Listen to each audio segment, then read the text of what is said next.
Ombei kata pur Mchele ng'ato kawo Mchele gunde 40 to ni pesa gi ok ti Ombei ka. Sama ng'ato puro Mchele to en jaduong', to koyudo pes Mchele to lokore kijana, koro taone minene. Aol gi buche Mchele ok achaka yalo Ombei ka. Ng'ato puro Mchele malich eka achiel mangima. To kose puro to kokika ene koro chiege oti sechego, koro ma oke ma koro neno. Ombei ka nyaka ubed jok moyawo wigu, joma chuo moloyo un puro Mchele. Kes mar Mchele ok adwar office chief ka kendo. Ka chaka yudo to wang'ni abiro mana mako dichuo ko kwaja e lacha ka. Ok nang'won ne ng'ato. Sama gilidho ka gidhi e bor gidwaro fertilizer ma gidhi ole Mchele to giyie tiyo nyaka gi nying mon. Kendo ID ma dhako kwalo ka dhako kia. Kose ka Mchele koro kolokore nyang'eya.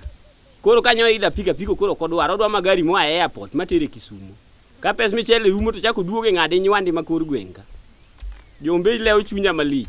Ka pur mar Mchele oingo uto we, umany gi machielo mondo me utim.